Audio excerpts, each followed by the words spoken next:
10 Black Gay Brazilian Celebrities.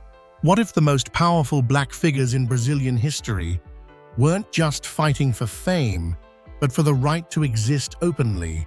Behind music, sports, politics, and cinema lies a hidden struggle the world was never meant to see. These aren't rumors or scandals, they're real lives shaped by courage, silence, and survival. Tonight, we uncover the stories that challenged an entire culture and rewrote history from the shadows. Watch closely, question what you thought you knew, and decide for yourself. Leave your opinion in the comments and subscribe to Legends of Black Fame for stories mainstream media never dares to tell.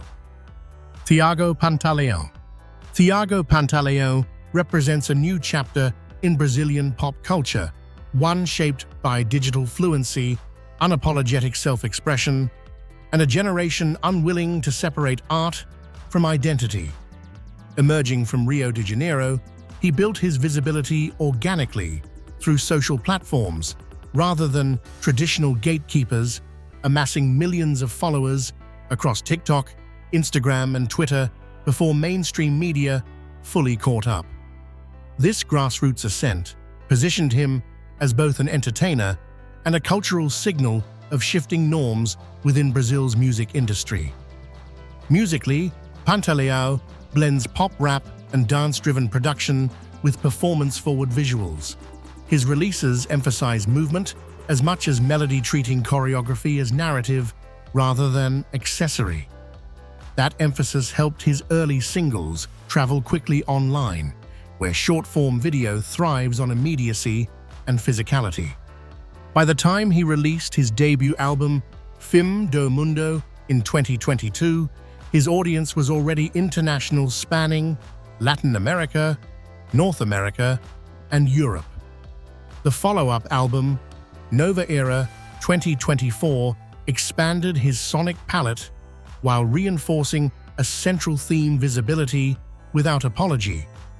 What distinguishes Pantaleão is not provocation for its own sake, but balance. His visuals are vibrant and sensual, yet carefully constructed, often featuring both male and female love interests. This creative choice reflects his openly bisexual identity while resisting reductive framing. Rather than turning sexuality into a singular headline, he integrates it as texture, present, confident, and normalized.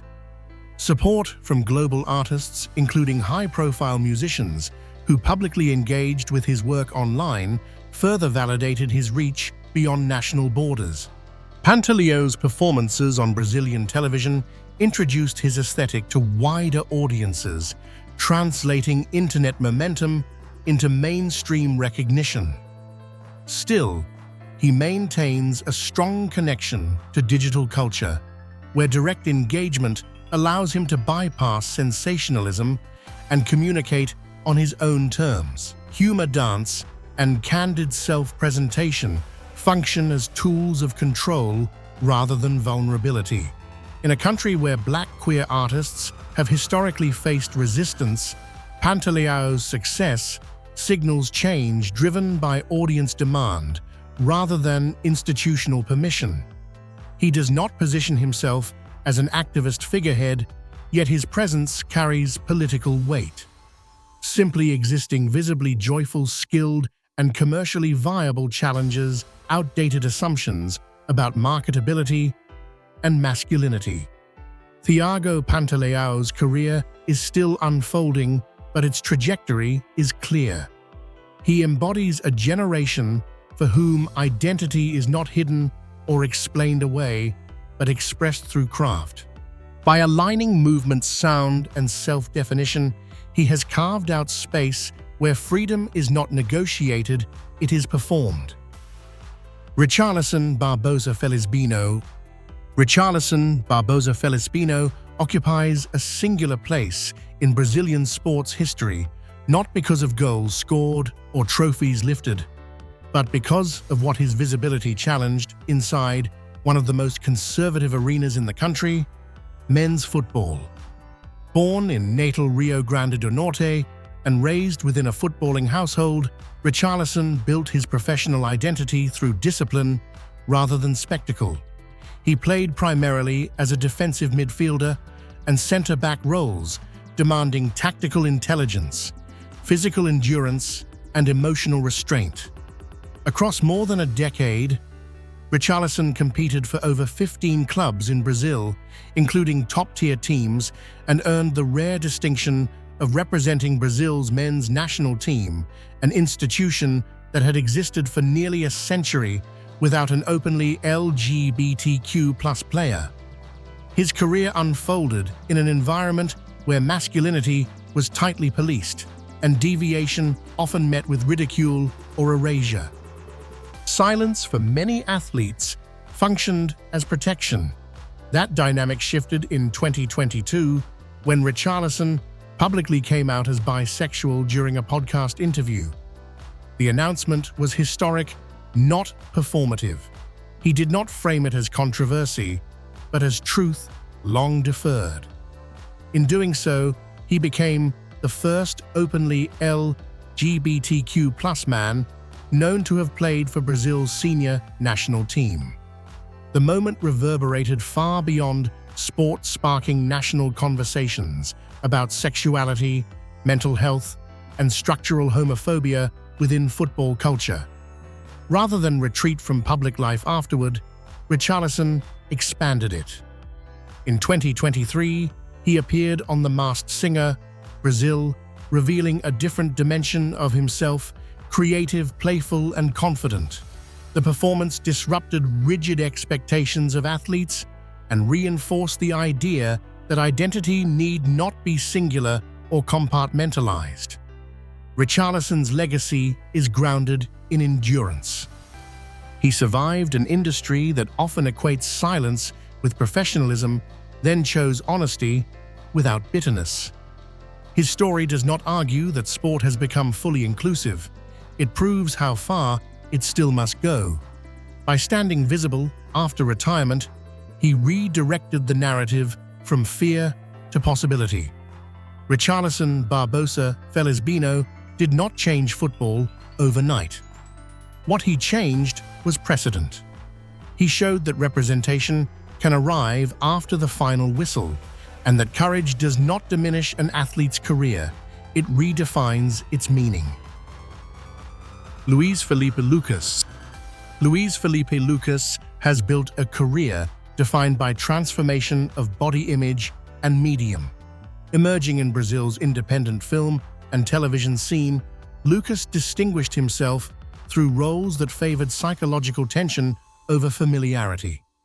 Rather than chasing visibility through mainstream archetypes, he gravitated toward projects that explored vulnerability, power, and ambiguity with restraint.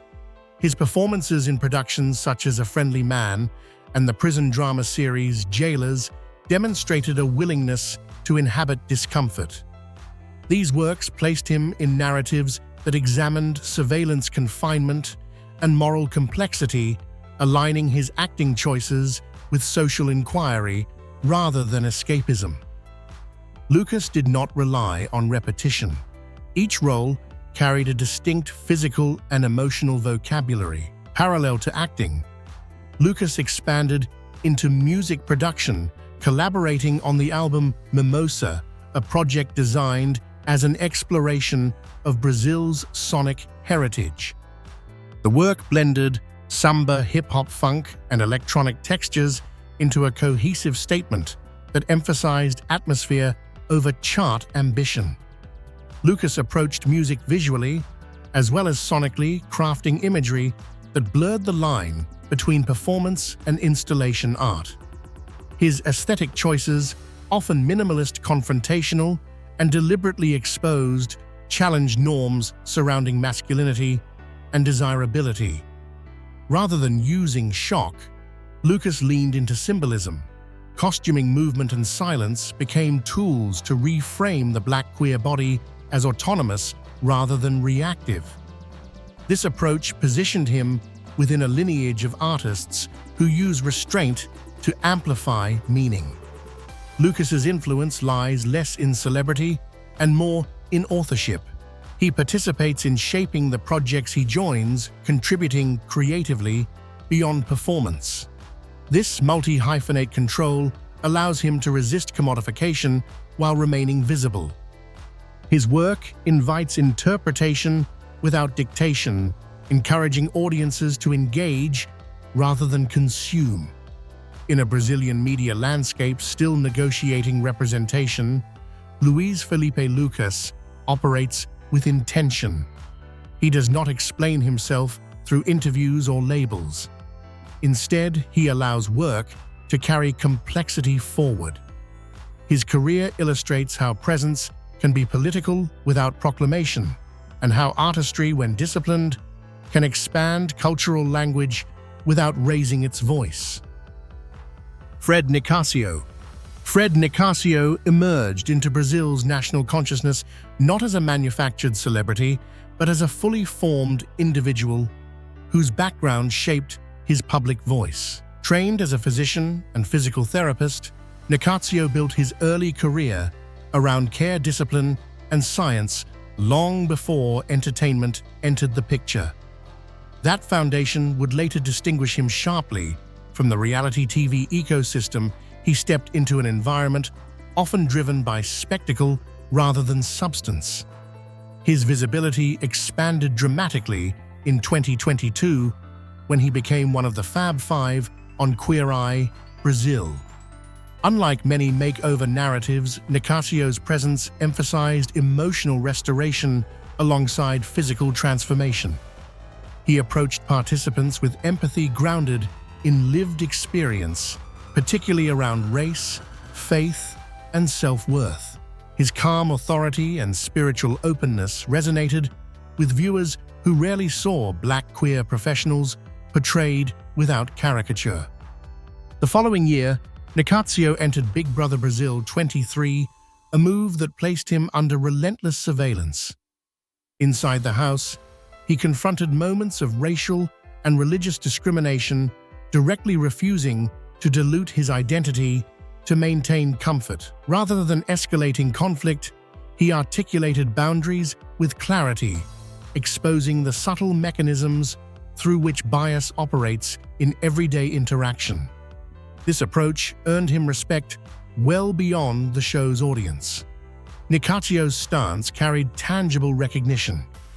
In 2023, he was honored by Rio de Janeiro's City Council for his contribution to public dialogue around racism, religious intolerance, and LGBTQ+ inclusion. The acknowledgement underscored that his impact extended beyond entertainment metrics into civic space. What defines Fred Nicasio is coherence. His professional training, spiritual practice, and media presence align without contradiction. He does not frame queerness as novelty nor activism as performance. Instead, he models integration, demonstrating that visibility can be grounded intellectual and principled. In a media landscape often impatient with complexity, Nicasio's refusal to simplify himself is quietly radical. He transformed reality television into a platform for accountability, proving that representation is not only about being seen, but about being heard on one's own terms. Rico Dalasam. Rico Dalasam stands at the intersection of music, fashion, and language, redefining how Black queer masculinity is articulated within Brazilian hip-hop. Emerging in the mid-2000s, Dalasam rejected imitation from the outset. Rather than replicate dominant rap aesthetics, he built a sound influenced by 1990s R&B funk and alternative hip-hop, filtered through Brazilian rhythm and personal storytelling. His debut album, Origins 2016, introduced a voice that was lyrical without pretension and political without slogans. Dalasam's writing prioritized interior life desire, vulnerability, contradiction elements often excluded from rap's traditional emotional range. Subsequent releases, including End of Attempts 2022 and Dolores de la Guardião do Alívio 2023, expanded his sonic experimentation while maintaining thematic cohesion. Collaboration became a strategic extension of his vision. His work with drag pop superstar Pablo Vittar on Todo Dia surpassed 10 million views on YouTube, marking a rare moment where queer artistry crossed firmly into Brazil's pop mainstream without compromise. The success demonstrated that authenticity could generate scale rather than limit it. Dalassam's influence extends beyond music into fashion and visual culture. His styling, often fluid, layered, and deliberately unconventional, challenges rigid gender presentation without relying on shock. He treats the body as narrative space, aligning image with sound to create a holistic, artistic language. Unlike many artists pressured to explain themselves, Dalassam allows ambiguity to stand. He speaks openly about sexuality when asked, yet resists being reduced to identity alone. His work insists that queerness is not an accessory to talent, but one of many lenses shaping creativity. Rico Dalassam's significance lies in expansion. He widened the emotional and aesthetic vocabulary of Brazilian hip-hop, proving that softness and strength are not opposites. By centering honesty over conformity, he created space where future artists no longer need permission to exist fully on record, on stage, or in public life. João Lucas Reis da Silva. João Lucas Reis da Silva represents a rare turning point in professional tennis, a sport that still clings tightly to tradition and restraint. Raised in the Brazilian state of Pernambuco, he developed his game far from the glamour usually associated with elite tennis nations.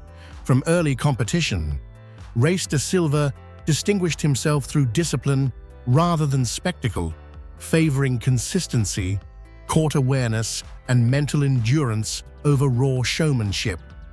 His professional breakthrough carried significance beyond rankings. By openly acknowledging his sexuality on social media, Reis da Silva became one of the very few openly gay male tennis players competing at the international level. In a sport where silence is often treated as professionalism, this visibility carried real risk. Sponsorships, federation support, and media narratives remain heavily influenced by conservative expectations, making his honesty a calculated act of courage rather than impulse. On the court, his results justified that confidence. Competing on the ATP Challenger circuit, he faced opponents from across South America and Europe, steadily building credibility through performance. In 2023, he captured an ATP Challenger doubles title, marking his first major professional trophy. 2 years later, he added another milestone by winning a Challenger title in Argentina, reinforcing his position as a legitimate presence rather than a symbolic figure. What separates Reis da Silva from novelty narratives is focus. He rarely frames his identity as headline material, instead allowing matches, preparation, and results to define him publicly. His playing style reflects that approach, measured, strategic, and resilient under pressure. Each appearance chips away at the assumption that queerness and elite athletic competitiveness are incompatible. His influence extends quietly. Younger athletes, particularly in regions where LGBTQ+ acceptance remains uneven now, see proof that openness does not automatically end ambition. Reis da Silva did not announce himself as a spokesperson. Visibility followed naturally from existence. João Lucas Reis da Silva's career remains in progress, but its importance is already established. He expanded tennis's representational boundaries without demanding attention. By choosing honesty alongside excellence, He demonstrated that progress sometimes arrives not through protest, but through presence, steady, undeniable, and earned point by point. Amaury Lourenço. Amaury Lourenço's rise within Brazilian television reflects a deliberate rejection of convenience. Rather than building recognition through predictable roles, he invested years navigating theater-independent productions and supporting television appearances before entering national prominence. This patience shaped an actor comfortable with complexity, restraint, and emotional precision. His breakthrough came through Brazilian soap operas, a format that commands massive daily audiences and carries immense cultural influence. Lourenço's portrayal of Romero, a closeted rancher navigating forbidden love in Terra e Paixão, marked a notable shift within the genre. Instead of presenting queerness as caricature or cautionary tale, the character unfolded slowly, defined by internal conflict, longing, and fear, shaped by environment rather than moral judgment. The storyline resonated widely. Scenes depicting Romero's relationship with the openly gay Kelvin generated extensive discussion across Brazilian media and LGBTQ+ communities. Viewers praised the narrative for treating intimacy without sensationalism, grounding romance in realism rather than shock. Lourenço's performance anchored that credibility, relying on subtle physical language and controlled delivery rather than melodrama. Off-screen, Lourenço's decision to publicly acknowledge his own place within the LGBTQ+ community added depth to the reception of his work. The timing was significant. He did not leverage personal disclosure as promotion. Instead, it arrived after audiences had already connected with the character's humanity. That sequence reframed authenticity as continuity rather than reveal. Professionally, Lourenço continues to diversify his roles, resisting confinement to a single, identity-driven archetype. His approach emphasizes longevity over virality, favoring projects that challenge him rather than amplify him temporarily. In an industry where exposure can be fleeting, this discipline signals strategic intent. Amaury Lourenço's impact lies in normalization. By embodying queer characters with dignity inside Brazil's most mainstream format, he helped shift perception without confrontation. His work suggests that representation does not always require reinvention of form. Sometimes it requires depth within it. Through control, patience, and craft, Lourenço expanded what Brazilian television can show and whom it allows to be seen without explanation. David Miranda. David Miranda's political career was built at the intersection of visibility, urgency, and resistance. Born and raised in Rio de Janeiro, Miranda emerged from Brazil's urban periphery into public life at a moment when Black LGBTQ+ Brazilians were almost entirely excluded from institutional power. His entry into politics was not symbolic, it was confrontational in the most disciplined sense of the word, grounded in legislation, community infrastructure, and policy execution. In 2016, Miranda made history as one of the first openly gay black men elected to Rio de Janeiro's City Council, an achievement that reshaped local governance and national discourse. His election coincided with the rise of another transformative figure, Marielle Franco. Together, they represented a new political language rooted in lived experience rather than elite abstraction. When Franco was assassinated in 2018, the political stakes intensified overnight. Miranda became not only a legislator, but a custodian of unfinished work. Rather than retreat under pressure, Miranda expanded his agenda. He focused on youth protection, LGBTQ+ safety, and structural inclusion, particularly within Rio's favelas. One of his most significant legislative contributions was Miranda's Law, which enabled transgender individuals in Rio de Janeiro to use their chosen names on municipal documents, an administrative change with immediate tangible impact on dignity and access. Miranda's influence extended beyond city government. He served in Brazil's National Congress, advocating for civil rights during a period marked by political polarization and rising anti-LGBTQ+ rhetoric. His presence alone disrupted norms, a black openly gay man operating within federal power structures historically hostile to both identities. What distinguished Miranda was clarity. He communicated without spectacle, framing equality as governance rather than ideology. His speeches emphasized policy outcomes, not personal narrative, reinforcing legitimacy through competence rather than symbolism. David Miranda passed away in 2023, but his impact endures institutionally. Laws remain enforced, youth centers remain open, precedents remain established. His career proved that representation gains its true power when translated into systems that outlast individuals. Miranda did not ask permission to belong in politics. He reshaped its boundaries and left them wider than he found them. Gilberto Gil occupies a singular position in Brazilian history, bridging culture and governance with equal authority.